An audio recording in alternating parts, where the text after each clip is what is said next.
Assalomu alaykum hurmatli obunachilar. Mana bugun Gojet.com mevalar haqida video qilib boshladik. Bu Gojet.com mevalarimiz asli yurti Xitoyda Tibet o'lkasi. Xitoyda Tibet o'lkasida juda ham bir yaxshi rivojlantirilgan, даже dunyo bo'yicha eksportini yo'lga qo'ygan ular. Hozirda mana Rossiyada ham rivojlantiryapti. Italiyada, Amerikada, Turkiyada, qisqasi ko'p davlatlarda rivojlantirilyapti. Lekin O'zbekistonda hali bu juda bir yangilik. O'zbekistonda hali unday rivojlantirilmagan. Shifo baxshligiga keladigan bo'lsak, buni shifo baxshligi dunyoda birinchi o'rinda turadi. Mana shunaqa giyohlarning ichida. Bu asosan xususiyatlari nima qilyapti? Immun ko'tarib beryapti, qonni suyultirib beryapti, qonni tozalayapti, qon aylanishini yaxshilayapti, modda almashishini yaxshilayapti, ichaklarni tozalayapti, qabziyatni oldini olyapti, hazmni yaxshilayapti, o't qopidagi, buyrakdagi tosh, qumlargacha tushirib beryapti. Keyin jigarni yog'lardan, toksinlardan yaxshi tozalayapti. Buni doimiy iste'mol qilib yurish kerak degan.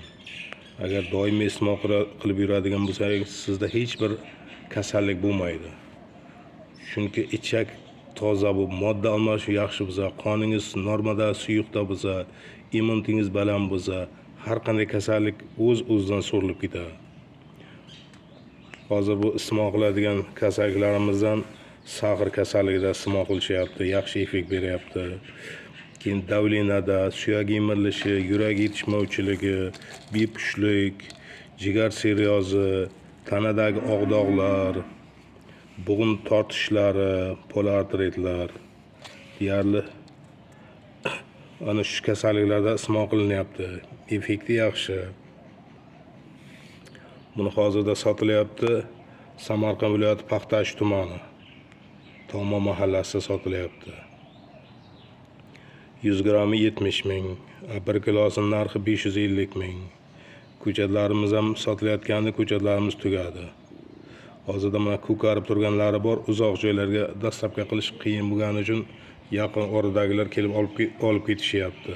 Ko'chatlarimiz donasi 100 mingdan bo'lyapti. Shu atrofda yashovchilar, mana tumanda yashovchilar agar kelib olib ketaman desa, ko'chatlarimiz ham mavjud hozirda. Bu kam qolgan, lekin bor hozircha. Stakanchalarga ekilgan, yaxshi ko'karib turibdi.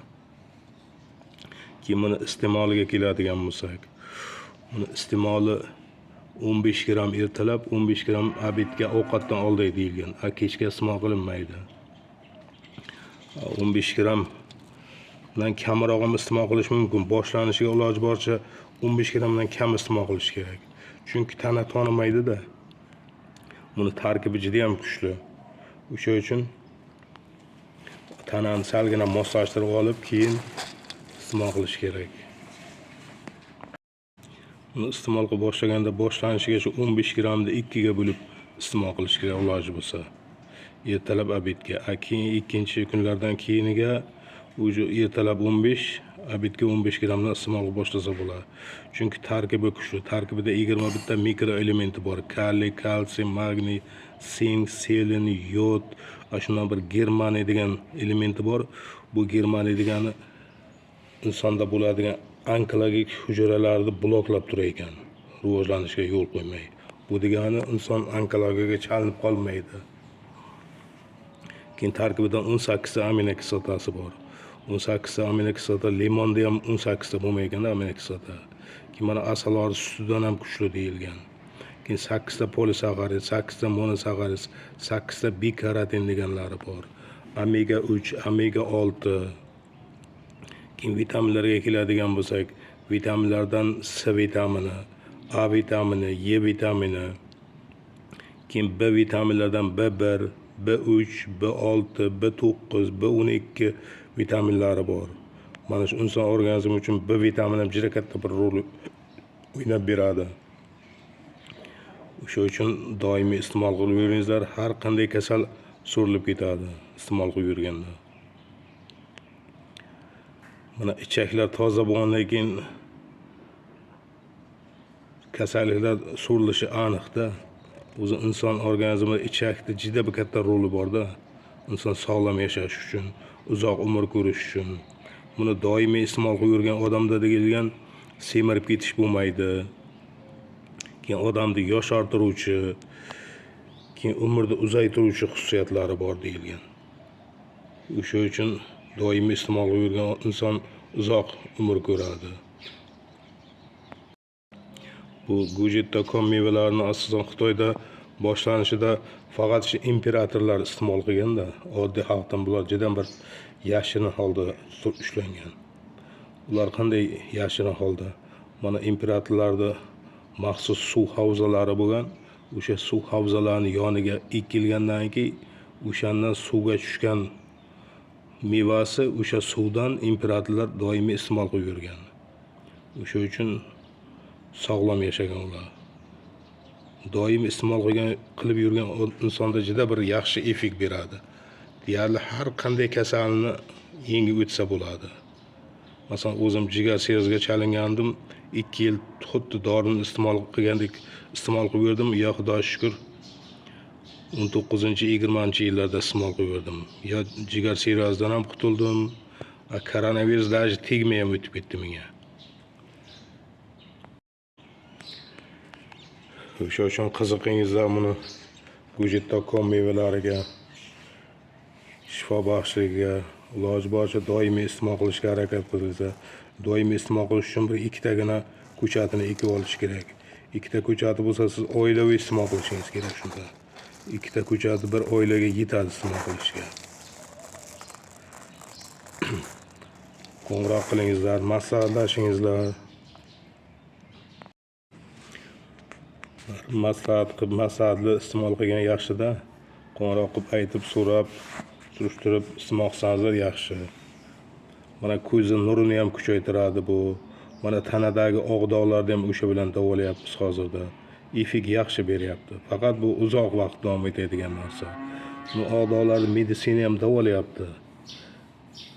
Lazer bilan, boshqa yo'llar bilan. Lekin oq dog'larni ham kompleksni davolamasa davolab bo'lmaydi.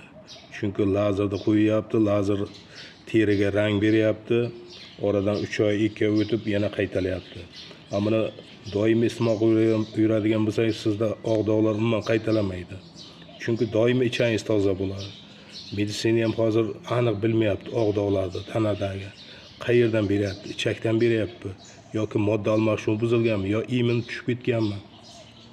Aniq bir diagnozga kelolgan yo'q. O'sha uchun bu kompleksni davolasa, avvalam Xudo yo'l bersa, tuzalsa bo'ladi.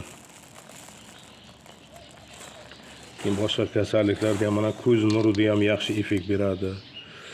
Tarkibida zeoksidan degan moddalari bor, ko'zning nurini kuchaytiradigan. Mana jigaringiz toza bo'ldimi, ko'zning nuri ham kuchayadi. Mana o't qoplaringiz tozami, qon ham suyuladi.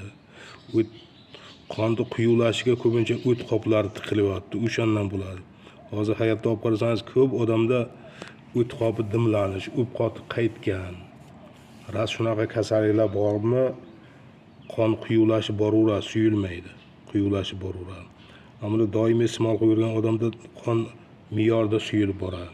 Mumkin emas degan joylari ham bor. Bu mevani iste'mol qilishi kimlarga mumkin emas? Qizil narsaga allergiyasi bor insonlarga mumkin emas. Homilador ayolga mumkin emas. Emizikli ayolga mumkin emas. 3 yoshdan pastga bolalarga mumkin emas. Mana temperatura qilib turganda mumkin emas. Mana qonni suyultiruvchi dorilar qo'shib iste'mol qilib yurish mumkin emas. Qolganlariga me'yori bilan iste'mol qilib ketaversa bo'ladi. Me'yordan ziyod iste'mol qilmas kerak. Me'yordan ziyod iste'mol qiladigan bo'lsa, mana ishni suraveradi, ko'ngil aynaydi. Keyin davlna ko'tarilishi mumkin degan me'yordan ko'p iste'mol qilganlar. O'sha uchun me'yordan ko'p iste'mol qilmaslik kerak. Me'yori bilan doimiy iste'mol qilib yurish kerak. Mayli, e'tiborlaringiz uchun rahmat. Kimga qiziqsa, telefon nomerlarini qoldiraman. Qo'ng'iroq qilingizlar, maslahat olingizlar. Mayli, e'tiborlaringiz uchun rahmat. Sog' bo'linglar.